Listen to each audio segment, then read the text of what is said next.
청년 신혼부부에게 무주택 청년 신혼부부에게 주택을 100% 무료로 지급하자. 제 2탄을 좀 얘기해 보겠습니다. 실질적으로 실현 가능한 구체적 방법, 왜 이런 제한이 가능할까라는 문제죠. 좀 구체적인 얘기와 그리고 왜 이런 제한을 하게 되었는가라는 이유를 설명을 한번 해보겠습니다. 제가 부동산학과 교수로 10여 년 이상 학생들과 부동산 문제를 많이 다루었습니다. 그러다 보니까 결국은 어떤 점에서 하나의 결론처럼 도달하는, 그리고 도달해야 되는 게 무엇이냐 하면은 토지가, 땅이 인간에게 무엇이냐 하는 거죠. 자, 땅이 인간에게 무엇이냐, 이 근본적인 질문에 대한 해답이 해결되지 않고서는 우리가 어떤 바람직한 정책도 나올 수가 없다. 땅, 토지, 이것이 인간에게 무엇이냐는 거죠. 어떤 의미를 갖는가. 토지에 대한 개념 정립이 이루어져야지만이 그 다음부터 바른 정책이 나올 수가 있습니다. 우리가 목표로 하는 것은 정의로운 사회, 평등한 사회, 자유로운 세상, 그 다음에 인간의 가치와 존엄이 실현되는 사회, 여기에 대해서는 이론이 있을 수가 없죠. 이런 가치론적인 문제에 대해서는 이론을 지키는 사람이 없습니다. 다만 그 가치를 본인이 원하는 어떤 전략적 도구로 사용하는 것이 문제죠. 자, 그러면요, 토지가 인간에게 무엇인가 하는 문제는, 토지는 히브리 신화에 보면 히브리 신화가 아니라 하더라도 사람은 흙으로 만들어졌다.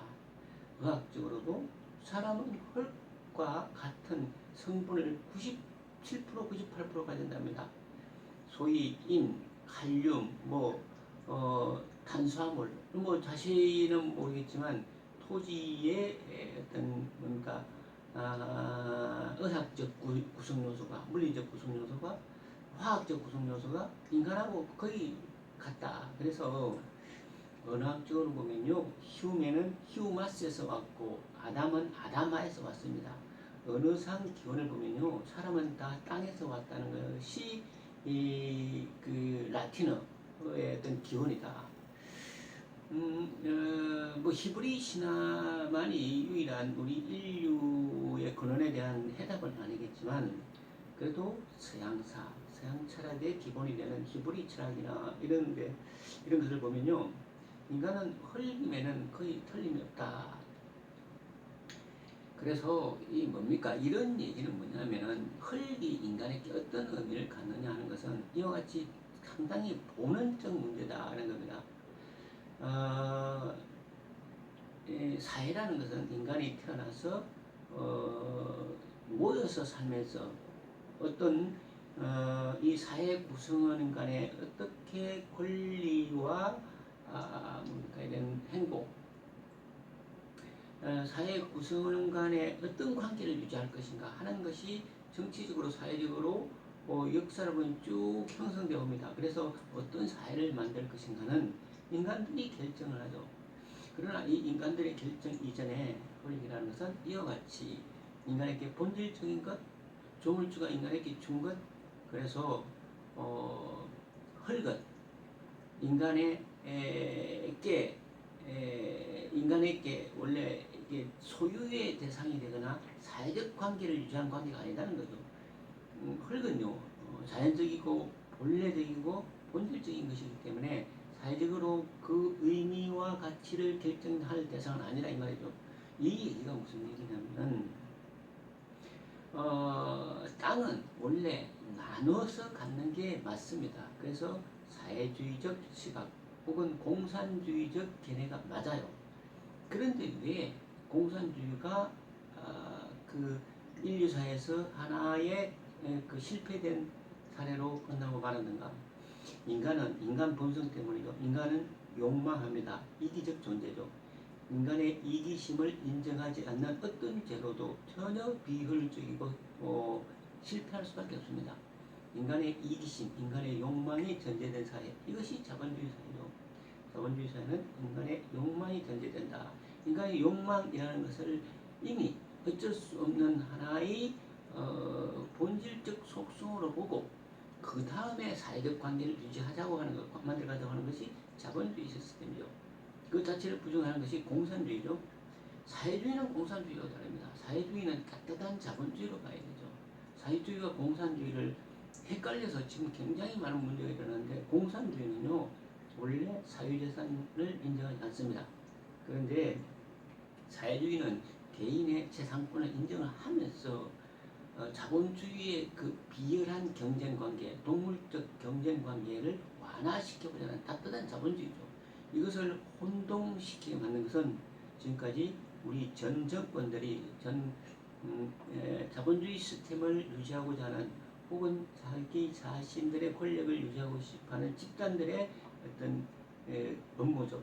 그래서 그건 다르게 봐야 되고, 이렇게 왜 긴 얘기를 하느냐, 주택 얘기를 하면서 다시 말해서 땅은 본질적으로 사회적 관계로 획정되고 구획될 대상이 아니라는 얘기를 하고 싶은 겁니다.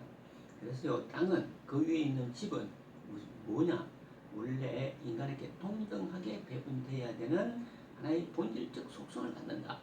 그런데 그렇게만 두면 우리 사회가, 그러니까 인간의 욕망하는 사회인데, 인간의 욕망을 부정하는 사회가 되기 때문에 어느 정도는 인간의 욕망을 긍정하는, 그래서 집이라는 것이, 땅이라는 것을 이것을 원래 본질적 속성인 인간의 몸의 구성 요소로만 볼 것이 아니라 나름 어느 정도는 재산권으로 봐줘야 된다. 이것이 합리적인 결정이고 합리적인 토지에 대한 철학이다. 이 철학이 완성이 되면요, 그 다음부터 뭐가 가능하냐면은, 왜 우리에게 임대주택이 필요하고 꼭 전체 다 임대주택을만 지어서는 안 된다는 두 가지 견해가 다 요구되는 것이 우리 인간 세상이다 라는 결론을 내릴 수 있는 겁니다. 그런데 이런 철학이 형성되지 않으면 모든 주택을 임대주택으로 벌리는 사회주의 내지는 공산주의가 되어버리거나, 아니면 모든 주택을 다 개인의 소유권으로 보는 극단적 자본주의가 된다는 거죠. 이것을 적절히 섞어야 됩니다. 자, 원래 의식주는 인간의 본질적 생존 요건을 위해서 필요하죠. 그런데 복지국가로 넘어오면서 의식주가 아니죠. 이제는 먹는 것과 입는 것이 대부분 해결이 됐습니다. 얼마나 더 좋은 음식, 얼마나 더 좋은 옷, 이런 문제지, 옷 자체가 없어서, 음식 자체가 없어서 이것이 문제되는 사회는 우리는 이미 넘어왔죠. 그러면 지금 현재 시점에서의 복지국가는 주택 문제가 해결되어야 되고, 최소한의 서비스, 그 다음에 의료, 교육, 이 네 가지가 충족되는 것이 복지국가의 기본적인 개념이다. 그런데 우리가 알다시피 우리나라처럼 의료가 잘 되는 거 없고, 최소한의 서비스, 사회보장이 얼마나 잘 되어 있습니까? 그 다음에 이제 교육도 뭐 기본적인 교육이 되고 있죠. 주택의 문제다. 가장 큰 이 주택의 문제. 그래서 이 주택 문제를 이와 같이, 주택 문제는 반드시 재산이라는 하나의 그 카테고리와, 그 다음에 거주 공간이라는 하나의 인간 삶의 본질과 연계되는 이 두 가지를 적절히 배합시켜야 되는데, 우리 국가는 이것을 구분하지 않습니다. 그래서 모든 주택을 다 개인의 소유물로 보내는 극단적 자본주의적 시각을 가지고 있다.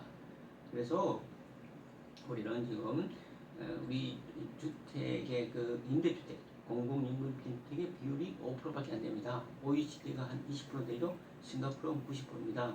유럽은 거의 30% 되죠.